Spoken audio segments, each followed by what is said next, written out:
So let us pay respect first.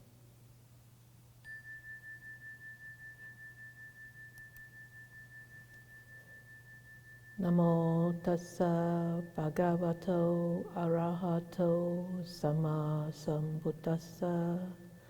Namo tassa bhagavato arahato sama sambuddhassa. Namo tassa bhagavato arahato sama sambuddhassa.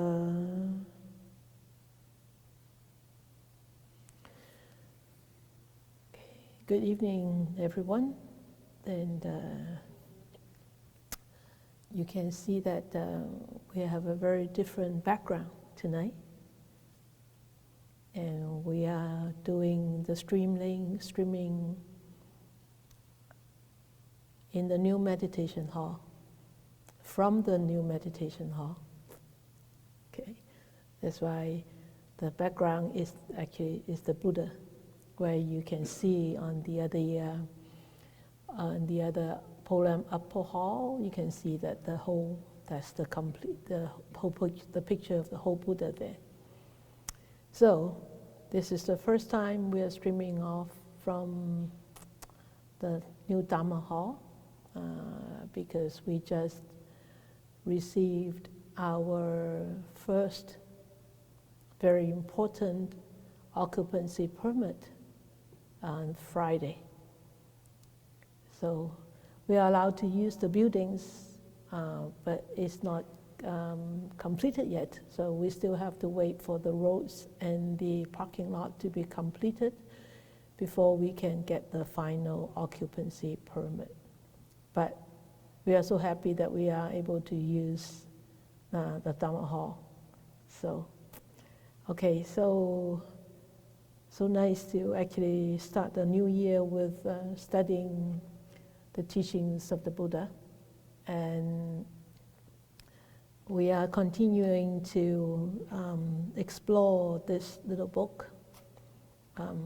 This is actually a little bit bigger than a lot of, handheld little paperback Dhammapada.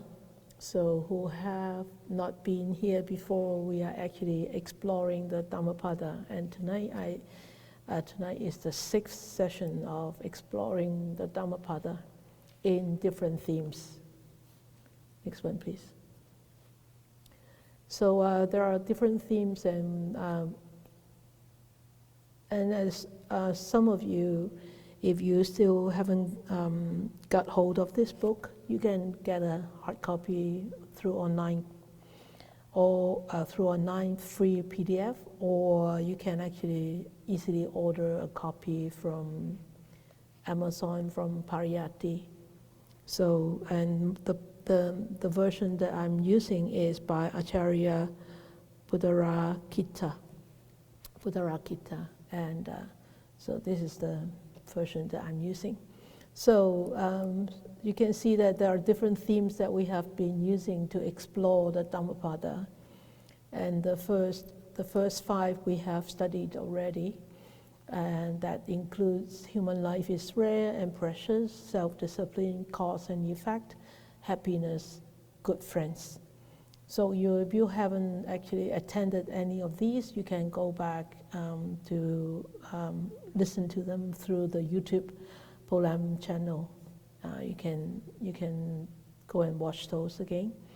So, and tonight we're going to talk about self-reliance. And then there will be, the next one will be follow the Dhamma.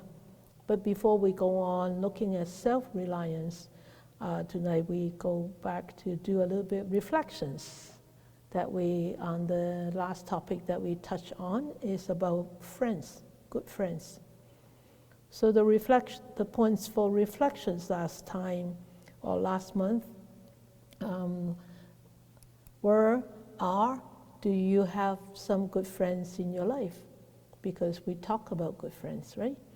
And any common good qualities among these good friends. So obviously, I expect you have more than one good friend. That's why I said common qualities in good friends. And how have these good friends influenced you, or how have the encountership or the relationship from these between you and these good friends actually have influenced you or have changed you? And what would you say to them in a few words? Or with a few words, what would you say to these good friends? So today is the first time of the new year in sharing. And I wish, all of you, most of you, would be generous enough to share your views on this topic. So the floor is open to you now. Just wave your hand or put up your hand. If you haven't, listened to the last lecture, it's okay. It's okay. You don't have to really say anything related to that lecture, but related to these 4 questions or whatever that you think of about good friends. Generosity is a wonderful quality, to develop. And this is a chance for you to show your generosity.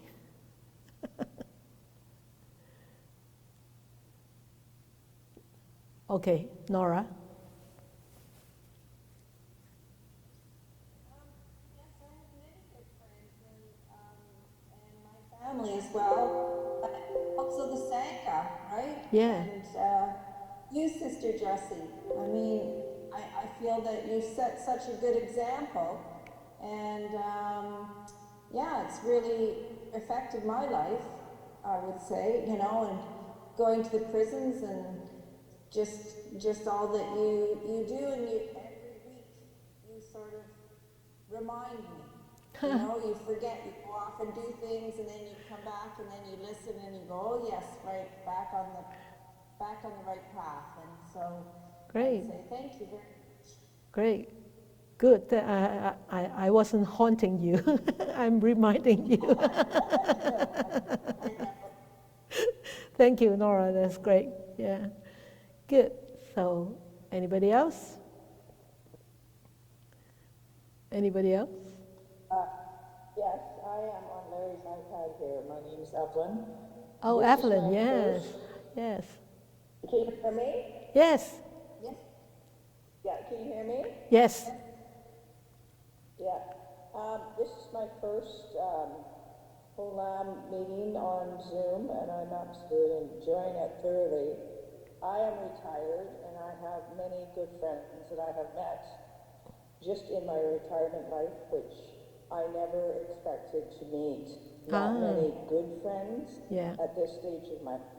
And I thoroughly enjoyed it, and I think it's just a wonderful way to start the new year. And I thank you, Sister Jessie. I know a very good friend of yours. Oh. I won't mention her name, but I know a very good friend of yours. I see. Who has actually started. Yes. So I just want to say what a wonderful way. Thank you. Thank you, Evelyn. Yeah. I'm glad to see you tonight. I actually live in Chilliwack, so oh, that's good. I can hardly wait till you open your classes in person. Hey, possibly in February, where everybody can come and join. Oh, I will and you know what? My birthday is on your Chinese New Year this year. Oh, wow, great. Yes. And but it's also, I am the year of the rabbit. Oh, wow, double great. Yes. So it's quite something. So I'm going to celebrate. Wow. I'm not sure how, but I am going to celebrate in some kind of way different this year. Come here to celebrate with us. Well, maybe I will. Yeah. Great. Thank you, Evelyn. Yeah, thank you. Okay, thank you. Thank you. Yeah. Okay. Yeah. Thank you. Anybody else? Okay. All right. Then, okay. So if you do not have anything else to share, then it's my turn. Okay, don't regret. Okay, Phong King. Phong King. Okay, there you go. Yes, just a few words. I have to say to my good friends, I'm very grateful and thankful for that because including some of my old friends and some new friends in the last 10 years, I find that they have a common quality that is total acceptance of me. Yes, that's very important, yeah. I'm very grateful Yes. to all my old and new friends. Good, It's, yeah. My luck, my good luck. Yeah. Just this to share. Great, Yeah. thank you. Total acceptance. Yeah. Is, Otherwise, you cannot be good friends, right? Otherwise, you cannot be good friends if they don't accept you, right? Yeah, definitely. That's a very, I don't take it for granted. yeah. I don't take it for granted because That's good. I know, it's not, Yeah. It's not a must. Yeah, exactly. Yeah. Take your longs and shorts. Yeah, right. Good. Thank you, Phong King. Thank you, Phong King from Hong Kong. Yeah, great. Good. Nice. Yeah. Total acceptance. I think that's a very important basis for friendship, isn't it? Acceptance. Yes, Laurie. I was just remembering what you really stressed last time. It was the trust and mutual respect. Mutual respect, yeah. And the trust, yes. When I was thinking about the common qualities that I have with my friends, I still trust them. You trust them, yeah. But I respect them so highly, and they're all very different. Of course, yeah. So Laurie said that common qualities is trust and respect. Friends totally trust her, and she respects all the differences between each one of them. Yeah, trust, respect, and acceptance. Wonderful qualities, yeah. Yes, Eva, yes. You don't have a mic for the floor tonight, hey? I think it picks it up. Oh, that's good. I hope so. Yeah. I think the quality that I really appreciate is in some very, very good friends is that they remember my highest aspirations when I don't. That's good, yeah. They remember your highest aspirations when you don't remember, and they remind you. Yeah. What will you say to them? Thank you for being with me for so long. Or bear with you for so long. Yeah, wonderful, yeah. Good. So yeah, those are our good friends. And I want to conclude these reflections with a wonderful verse from the Dhammapada, which is different. I do it differently tonight. I want to conclude that reflections. That is the verse 330. So 330, it says, "Better it is to live alone. There is no fellowship with a fool. Live alone and do no evil. Be carefree like an elephant in the elephant forest." It sounds strange. Is it really talking about good friends? It is talking about good friends, if you know the background story. And this is the story about the Buddha's good friend, and it's an elephant. The elephant with the name of Paliliyaka.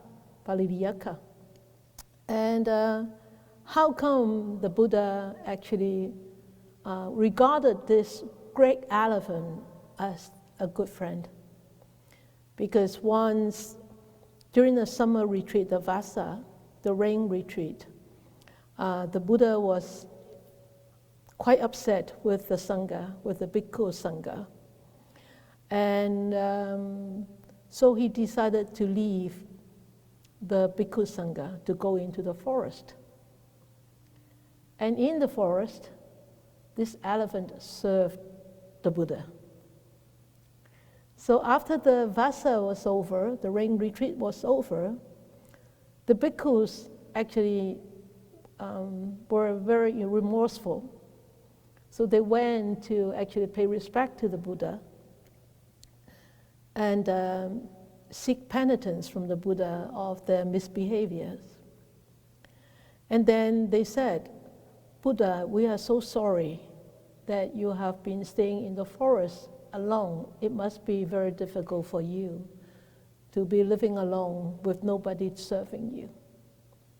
And the Buddha said, I wasn't alone. I wasn't alone. I have a very good friend there, a very true friend.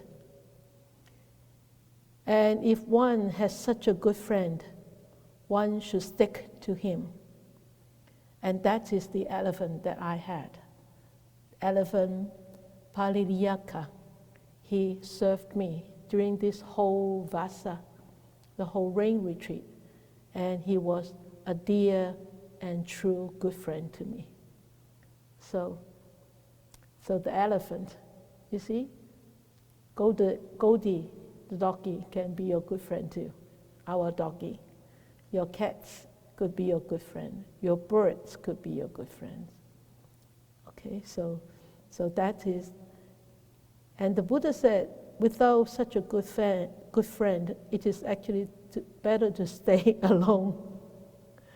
But you see, sometimes friendship develops over time, right? You started off not being good friends, but gradually become good friends, because understanding, acceptance, consideration, trust, respect, all those will be developed over time, right?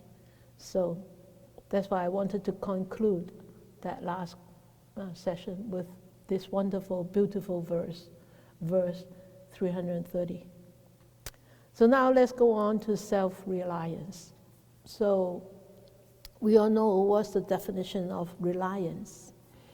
Reliance means confidence, dependence, trust.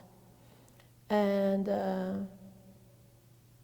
so self-reliance, that means we are responsible for our own lives. So who can we trust? Who can we confide in? Who can we rely on? And who can do the job? Who can do the job?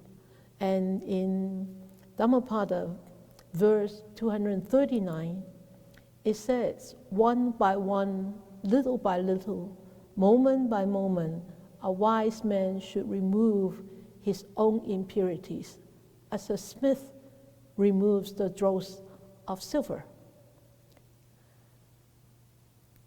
The most important, actually,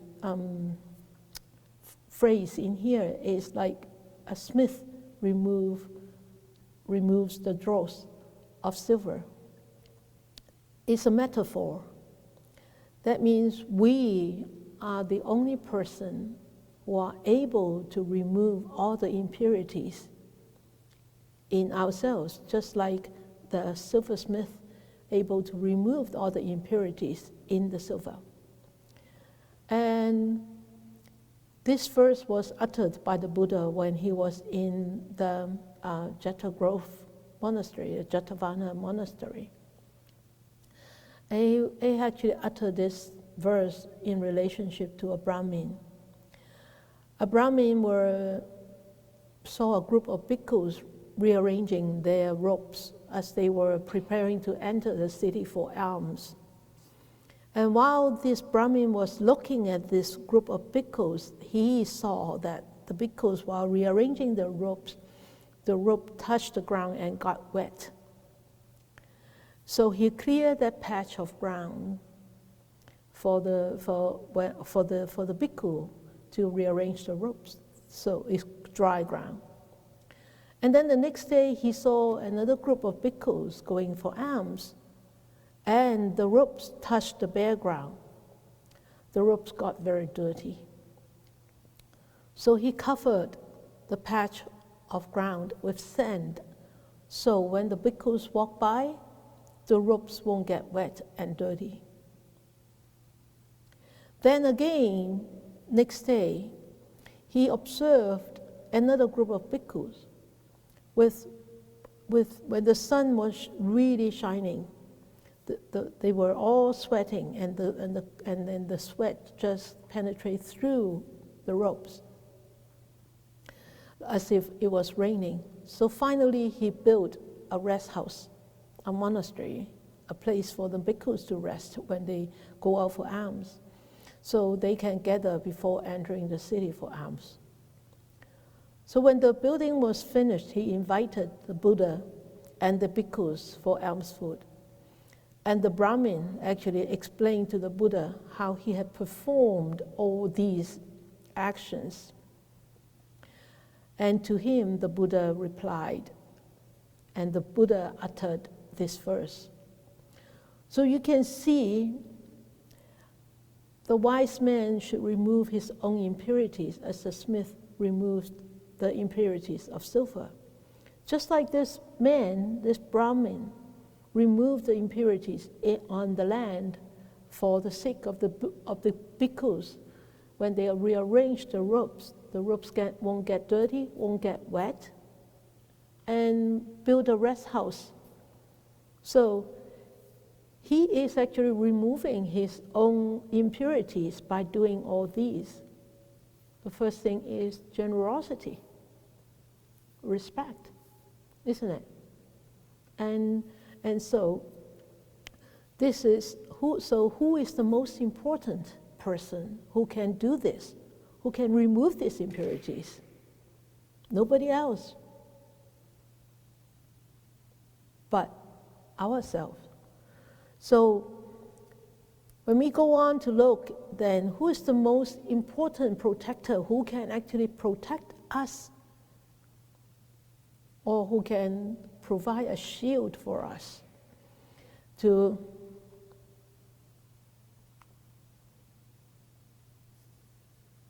for our lives or for our practice.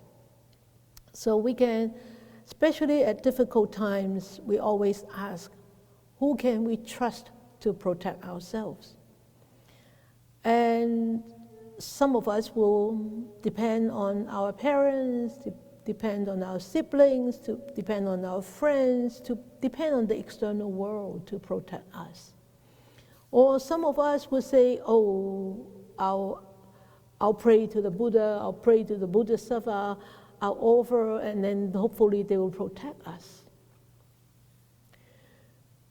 But who are the true protectors, who we can rely on, and who we can trust, and who we can confide in?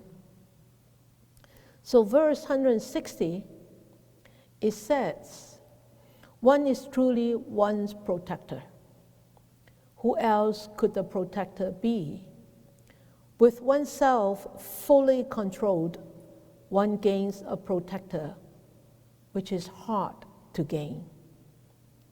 So you can see this protector has to have some very special qualities, and those qualities are fully controlled of oneself.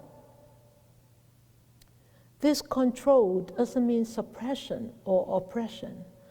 This control means restrained oneself in unwholesome acts.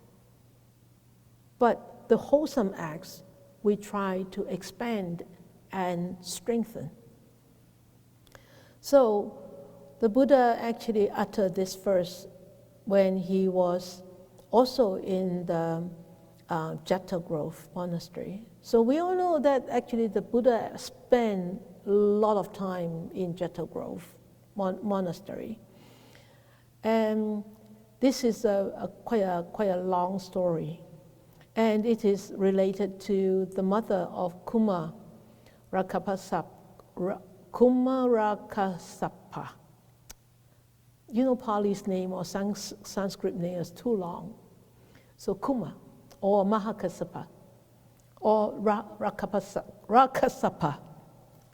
Okay, so this there was this young man marry a woman, and this young woman who was married asked to become a bhikkhuni, asked the permission from a husband to become bhikkhuni.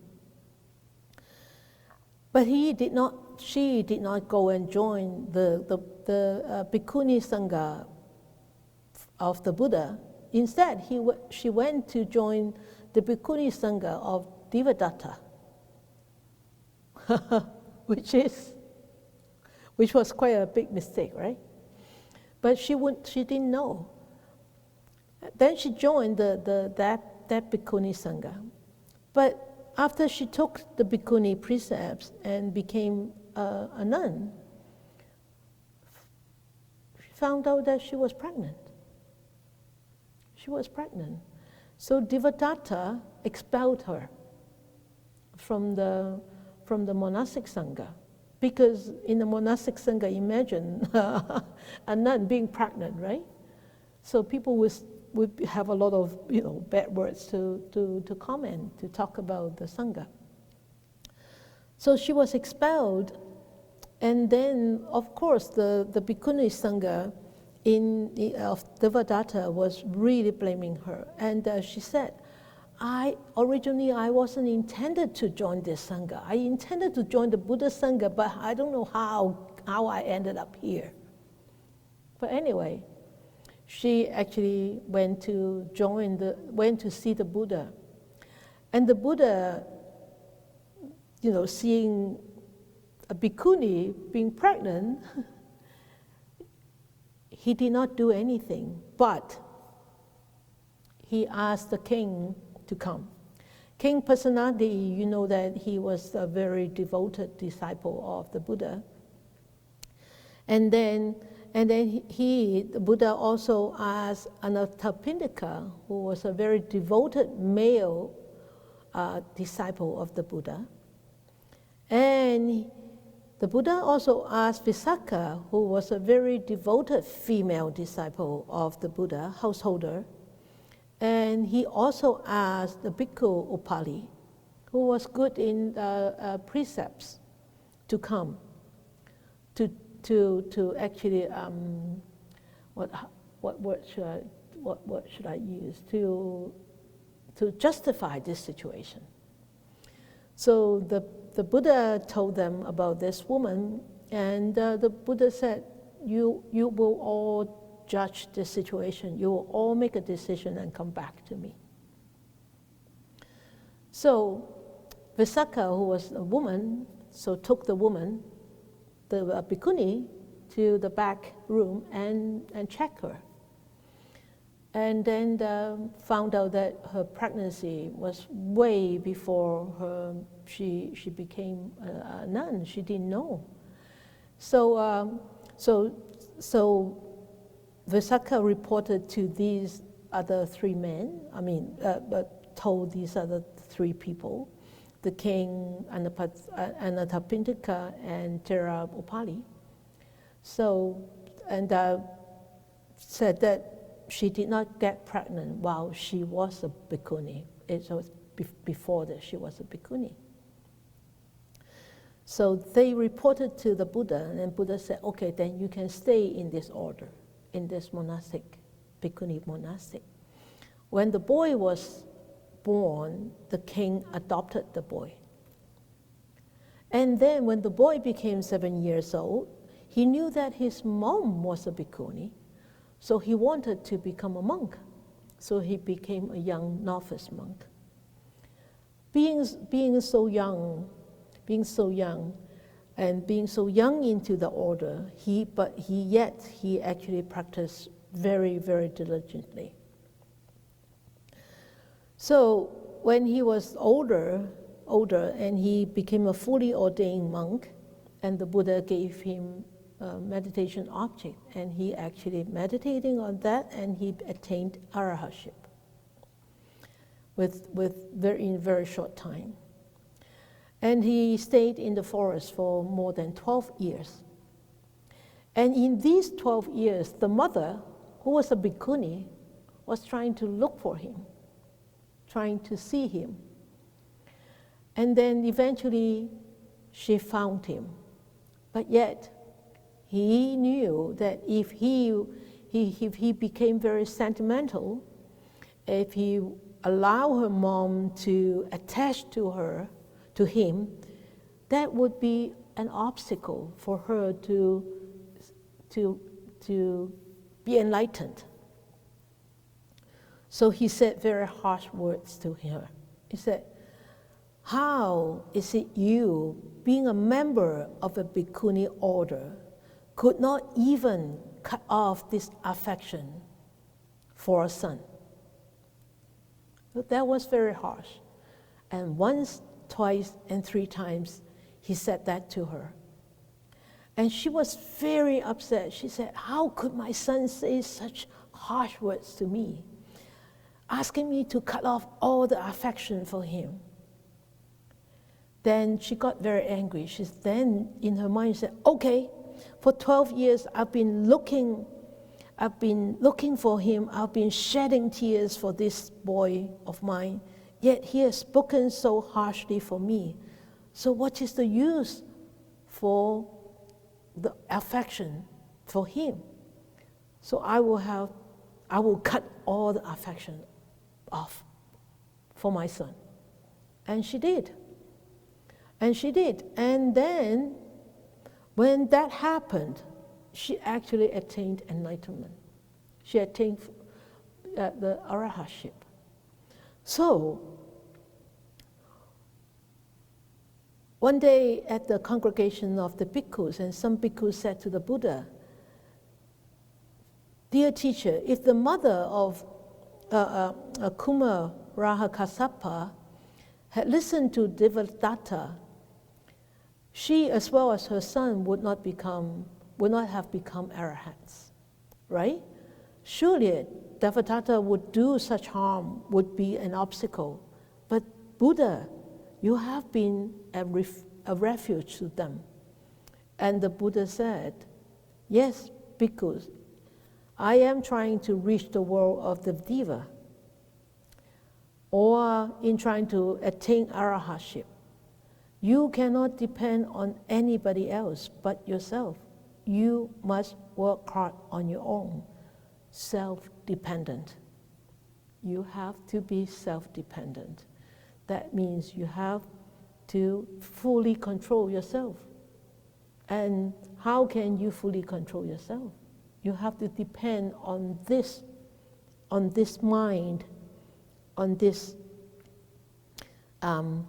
ethics, on understanding why we need to abide by ethics, on understanding on why we need to cut off sensual pleasures, why we need to restrain ourselves from sensual pleasures.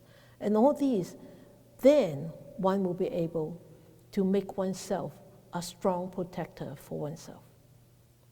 So you have to rely on yourself, okay? So, and then the verse 380, it says, one is fully one's own protector. One is truly one's own refuge. Therefore, one should control oneself even as a trader controls a noble steed.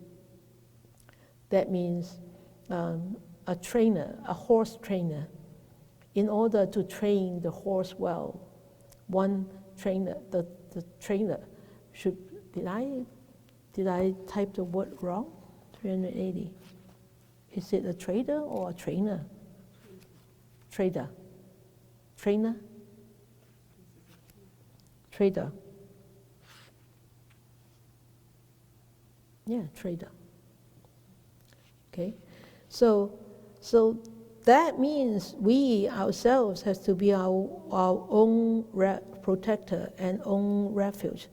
Then you would ask, Sifu, but we take refuge in the Buddha, in the Dhamma, and in the Sangha. We don't take refuge in ourselves. You do take refuge in yourself. You take refuge in the Buddha nature, your own Buddha nature. You take refuge in the Dhamma, your body, your physical body, your mental existence. Every second, every minute, they display the Dhamma to you, the truth of existence to you. And you do have a Sangha jewel in you. Sangha is a person who actually aspire to walk on this path and aspire to be liberated from sufferings. So we all have these innate qualities, but they are masked by all those greed, ill will, animosity, anger, ignorance, delusions, illusions, doubts, all those. But when those are all being cleansed and purified and washed away, all these impurities being washed away, and you will allow these qualities will naturally reveal themselves. So this refuge is not refuge in the ordinary defiled mind, but in the area qualities, the noble qualities of Buddha, Dhamma, and Sangha. Okay? So how do we develop this self-reliance? How to develop this self-reliance? So verse 25, it says, by effort and heedfulness, discipline and self-mastery, let the wise one make for himself an island which no flood can overwhelm. And you can see how we can actually develop this self-reliance is by effort and heedfulness. Effort is not ordinary effort. It's the right kind of effort that is being taught in the Eightfold Noble Path. And heedfulness is not just ordinary heedfulness. It's heedfulness with the right kind of understanding, the right kind of views.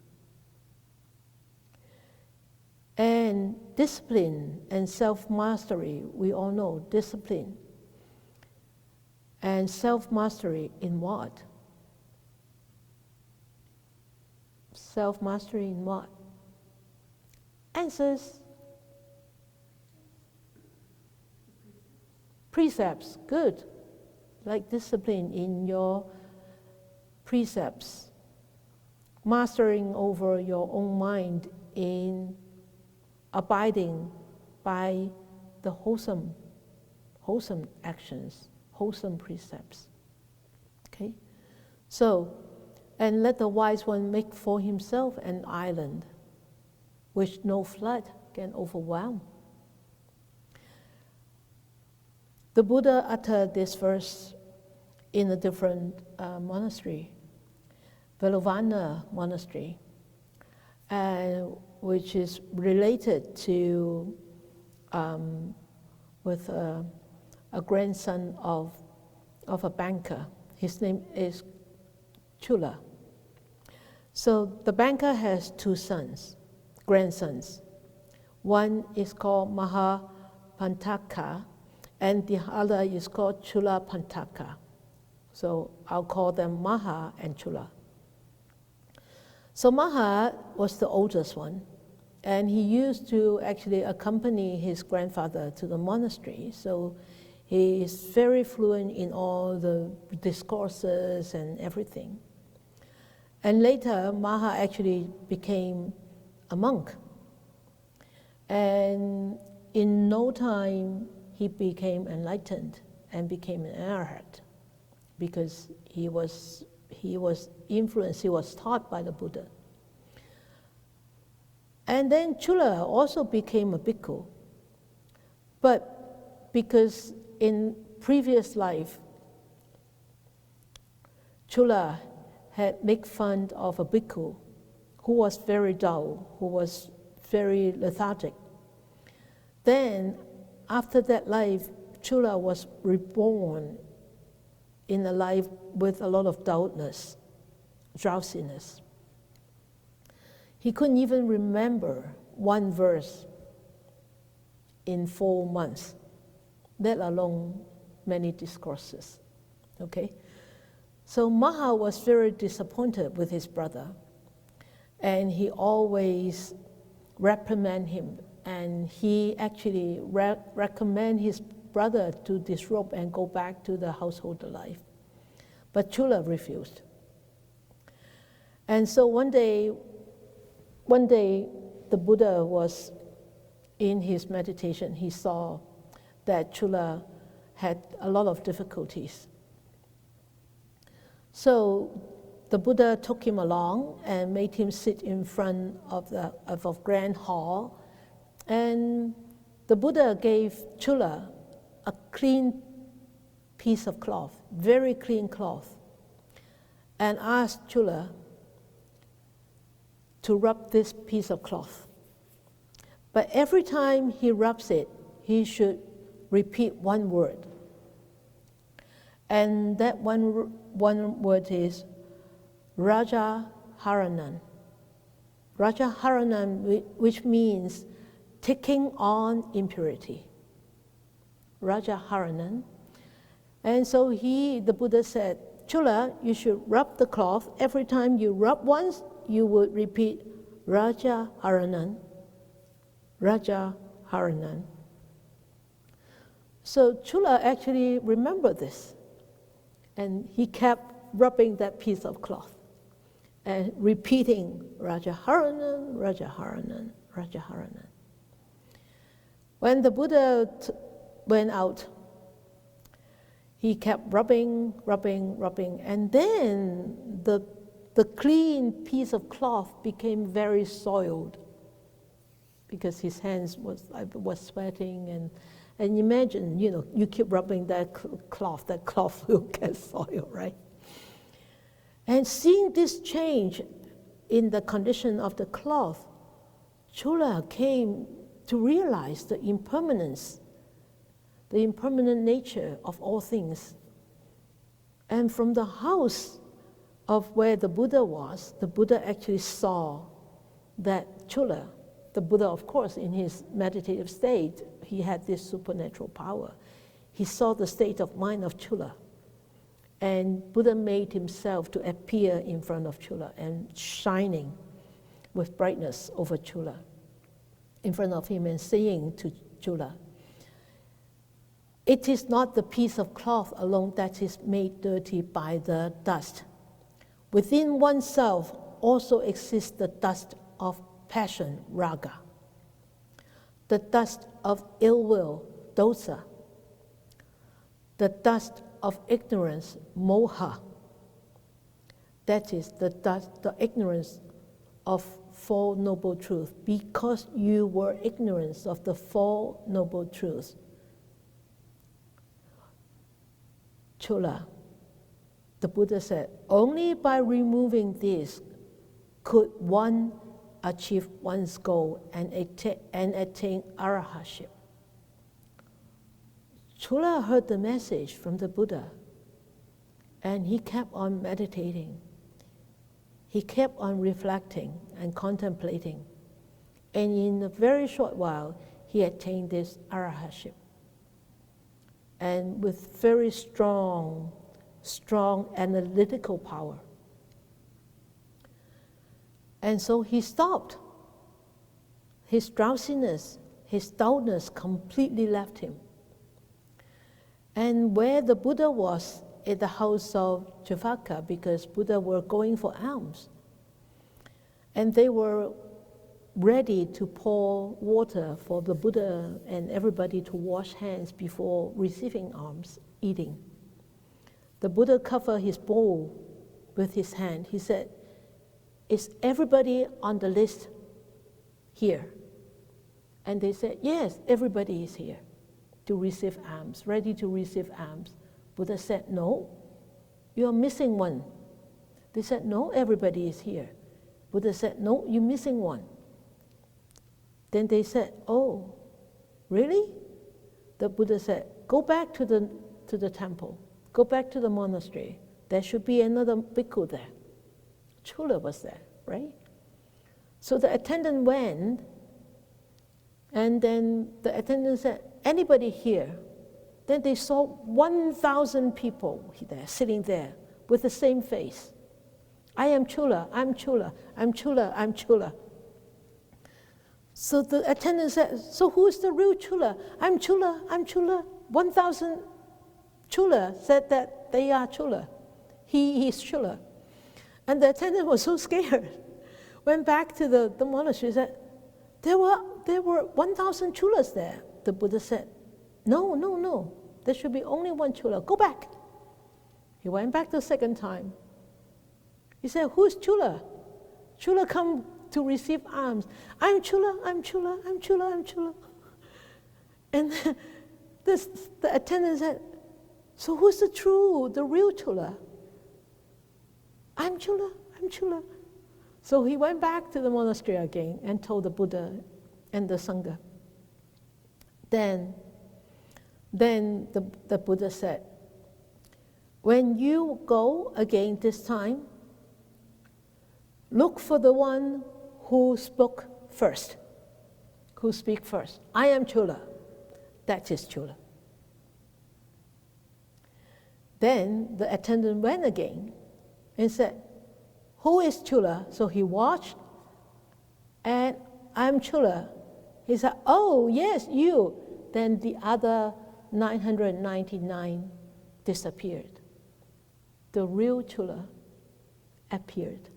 So the attendant said, Venerable Bhikkhu, you are invited to go for alms at the house, at the Jivaka house.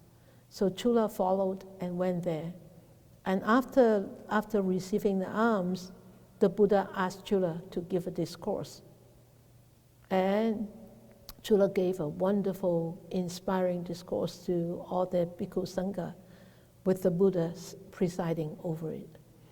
And this is where actually the Buddha uttered this verse after Chula gave the discourse. He said, by effort and heedfulness, discipline and self-mastery, the wise one will make for himself an island which no flood can overwhelm. This is a beautiful story. Self-reliance. And then verse 276, it says, you yourselves must strive. The Tathagatas, that means the Buddhas, only point the way.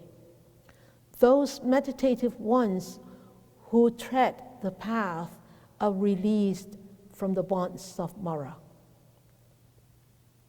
So, you know, Mara are people, are situations, are things, are thoughts that hinder us from liberation. So Mara is not one entity. Mara could be anything. And the biggest Mara is who? From where? From here. Yeah. The biggest and strongest Mara is here. Our own mind is the biggest and strongest Mara. So remember, Mara is not just external. It could be external, but it's the really external is the object. But the real Mara is our own mind. And here it says, you yourself must strive.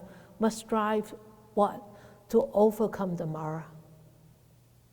To overcome, to cut the bonds of Mara. The Tathagatas, all the Buddhas, their teachings only point the way, like me pointing to the moon. Oh, the moon is very bright. Don't look at my fingers. Look at the moon. Look at the teachings. The Buddhas only give us the teachings, but we need to understand, practice, experience the teaching.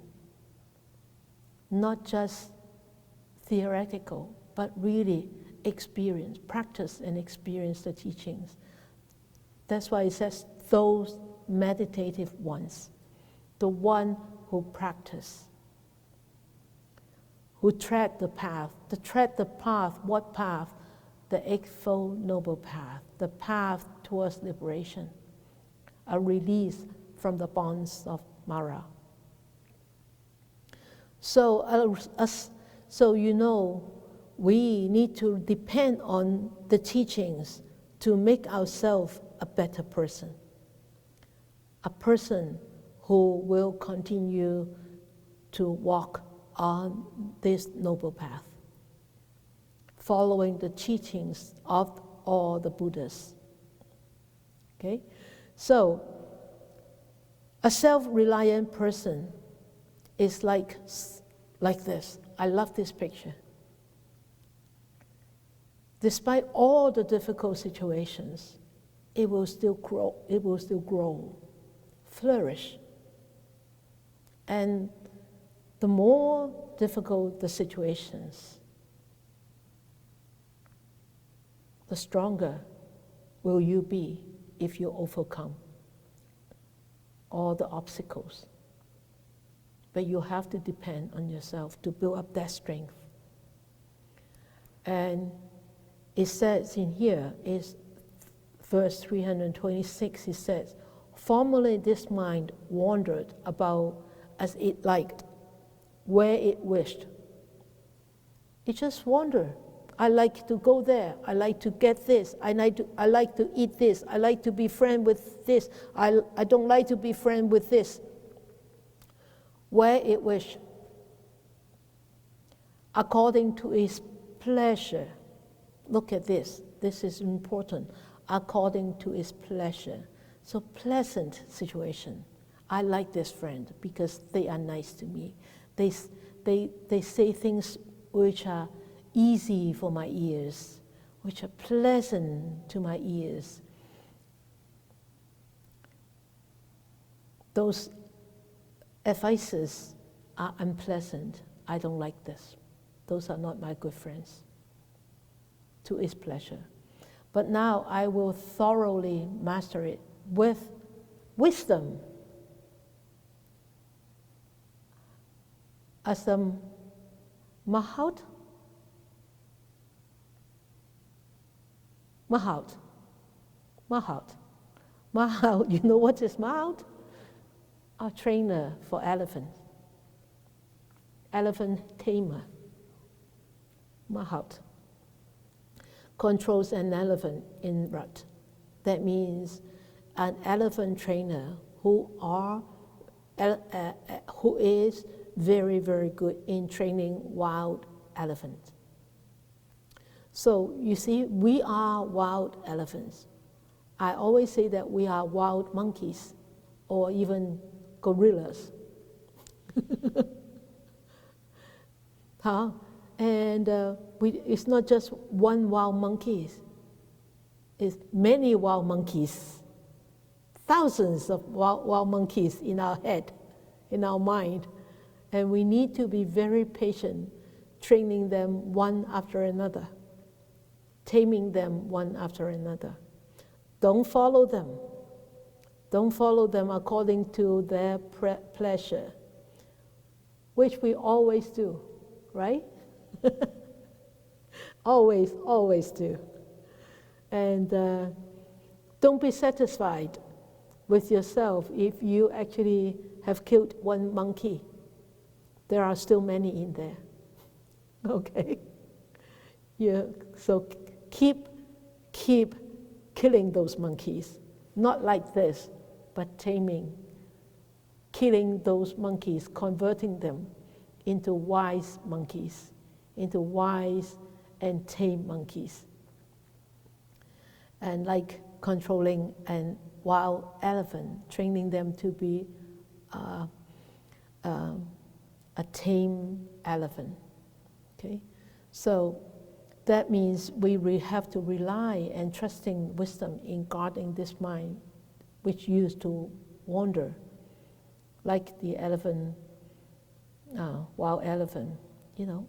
And so when we are trained, when we develop in this self-reliance, we will become excellent.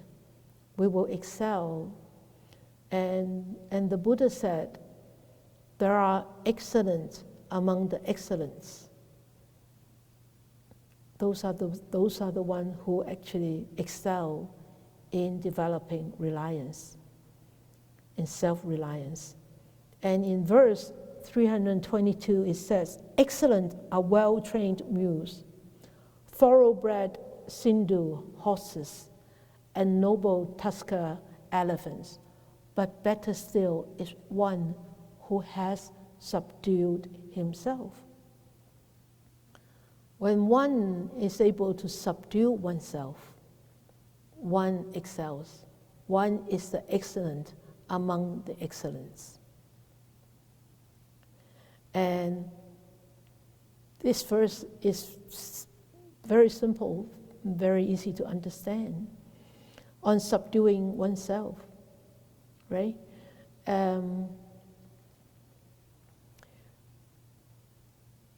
If you would like to read the story about this, it's actually about, or hear about the story, is about this man who wanted the Buddha to marry his daughter. And the Buddha said, no, I can't and I won't, because it's not a wise man supposed to do. And the Buddha said, I don't even touch a woman, let alone marrying a woman. But this woman later became one of the queens because he married the king Udana. So when this woman, her name is Magaditya. So Magga, he heard that the Buddha has come to the city. She hired people to actually abuse the Buddha, saying bad words and very abusive. And Ananda was by the Buddha's side, and Ananda heard all these abusive words, and it hurt Ananda a lot. And Ananda said to the Buddha, Buddha, let us leave this city. Let us go away from here. These abusive words really are very unpleasant to the ears, and they shouldn't do this. And the Buddha said, no, we don't need to leave. We don't need to leave. Because why? Because this is the place where the problem arises, and this is the place where we can solve the problem. That means this is your weakness, and the weakness, you can actually transform the weakness to the strength. So you cannot just run away. You cannot avoid it. And so the Buddha said, I am like an elephant in a battlefield. Like an elephant who can withstand the arrows that come from all directions. I will also bear patiently all the abuses that come from all directions without any negativity, because these people, they do not have any moral standards. But we do have moral standards. So he said, I'm strong, and I need to solve the problem here. So that is how a noble person acts. That is how a noble person behaves. And that is how a noble person display as a role model to us. Don't run away from the problem. Don't run away from your weakness. Face them, change them, transform them. It's very difficult. Sometimes it's very hurtful, very painful. But when you are able to transform them, it's very fulfilling. The fulfillment is not anything that can be brought by sensual pleasures, materials fulfillment. The happiness, the joy, the wisdom that you get from there is enormous. So don't run away from your weakness. Face them. But face them with wisdom. Remember, face them with wisdom. Okay? And in verse 323 it says also, not by these mounts, however, can one go to the untrodden land, that means Nibbana, as one who is self-tamed goes by his own tamed and well-controlled mind. So this is easily understood. So when we are able to control ourselves, to tame ourselves, the mind, we will be able to eventually go to Nibbana. That means totally liberated from our defilements, afflictions, and entanglements. So what are the future outcomes for a person or for people who are developed in self-reliance? Verse 236, it says, make an island for yourself, strive hard and become wise, rid of impurities and cleanse of stain. You see, these three sentences actually are practices. How advises on how to practice. And what is the end result of this practice? You shall enter the celestial abode of the noble ones. That means you will be reborn in the Deva's world, heavenly realms. So that means make a firm support for yourself. Strive hard, work hard, and develop that wisdom. Having removed all these impurities and being free from moral defilements, you will definitely enter the abodes of Aryas, heavenly beings. And 236 all the way to 238 actually have the same story. And 238, I skipped 237 and 237. Now we look at 238. It says, make an island for yourself. Strive hard and become wise. Rid of impurities and cleansed of stain. You shall not come again to birth and decay. That's the outcome of having developed self-reliance. You will not be what? Going into this cyclic existence of samsara. Cycles of repeated birth and death, birth and death. And because why? You will say, oh, that's okay. This lifetime, I have quite a good human life. I don't mind, coming back as a human being next lifetime. Are you sure that you'll be reborn as a human being next lifetime? Are you sure? Can you be certain? No. 10% certainty, 20% certainty, or 100% certainty? We don't know. We really don't know. 0%, 松慧说. 松慧said, 0%. of certainty. Yeah, we don't know unless you're really very deep in your meditation and you can see your future life. And even though that could not be so certain, I think, but certain, very certain is now we have this human life. This is 100% certain. And this is the greatest opportunity that we have right now, right here, that we can actually make full use to develop and to cultivate those wonderful qualities that are necessary for us to be reborn in celestial abode, or at least to be reborn as a human being, right? And you shall not come again in birth and decay. I think that will still take some time. But that could be possible, right? So, yeah, so this is my 2 cents for self-reliance from Dhammapada.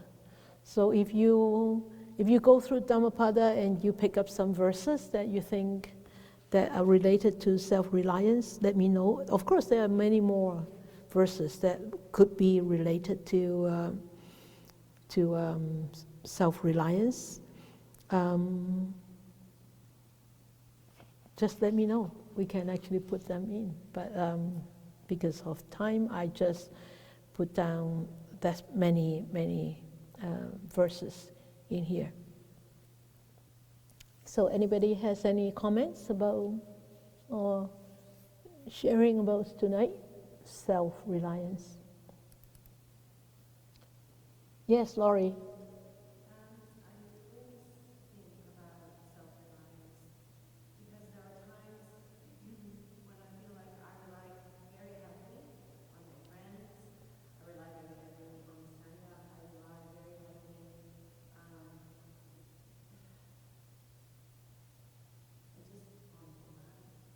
Mm.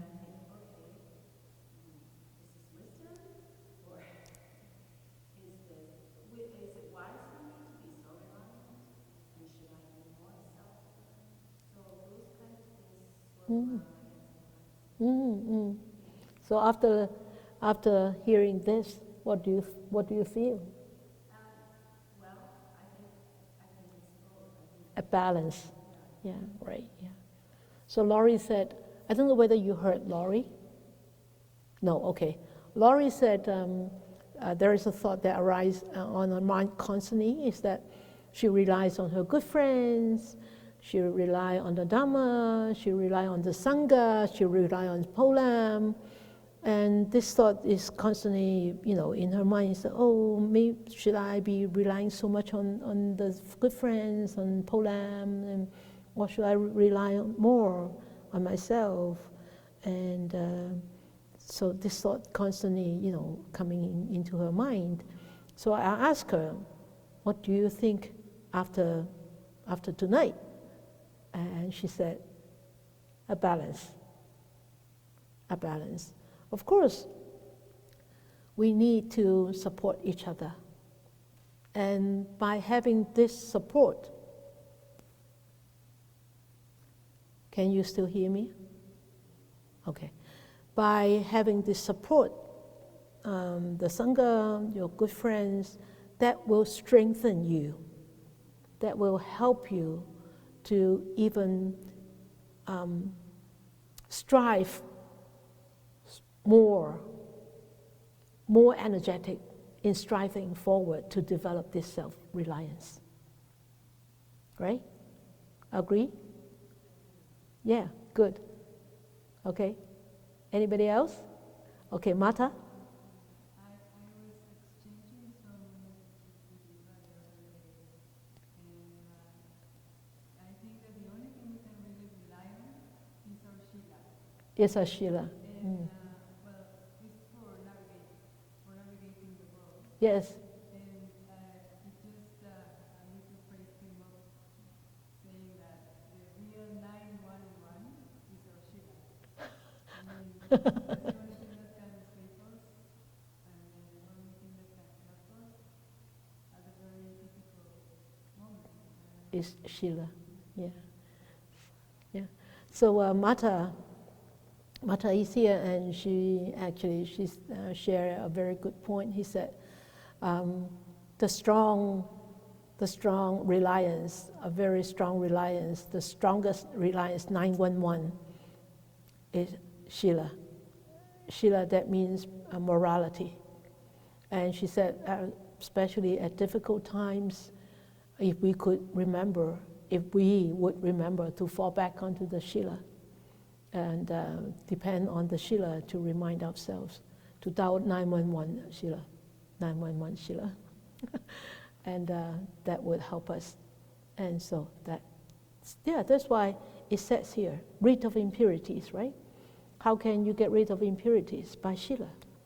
How can you restrain yourself? By Shila, right? So Shila. How do you master? What do you master? By Shila. Morality, right? Yeah. Good. Varsha.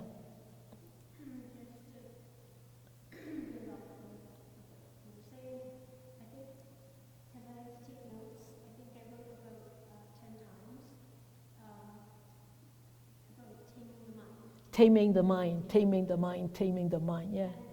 thinking that the times when I'm not self-reliant is when I can't depend upon my mind, but that's when I use the Dharmic mind or the full-on mind. Yeah. Because I know that this one isn't working clearly.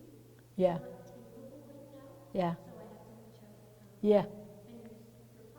Yeah. And Varsha said that in her notes, she jot down notes while listening to the lecture. She said she has actually written down almost 10 times, taming the mind. Yeah, she said that when the mind is not tamed, you really cannot depend on that mind.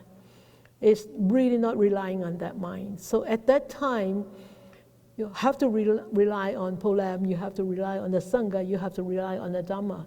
And also, at that time, you wish that you will always remember to go and rely on the Dhamma, to go and rely on the Sangha, to go and rely on Polam. You wish that that crazy mind won't be so crazy that you forget to go and rely on the Dhamma, on your Dhamma friends, right? Yeah, great. Anybody else?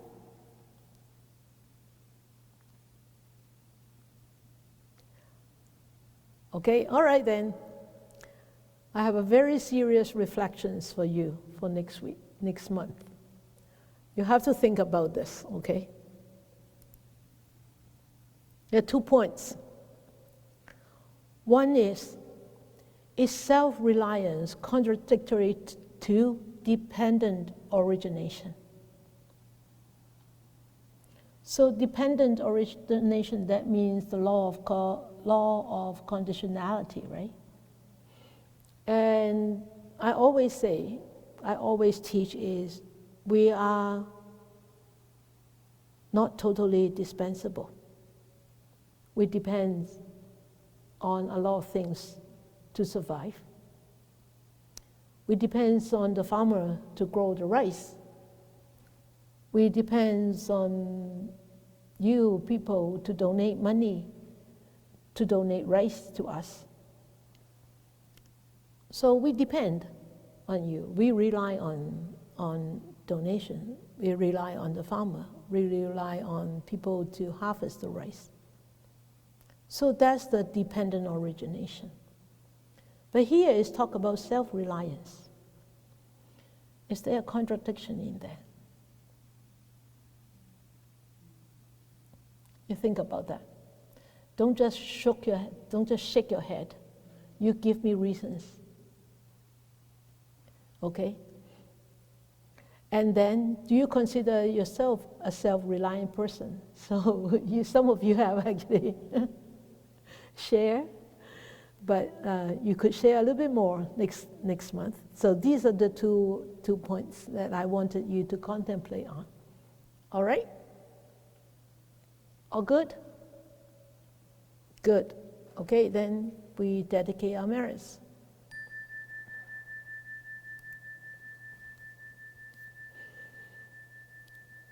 May these blessings extend to all, that we, with all the other living beings, together will attain the Buddha way.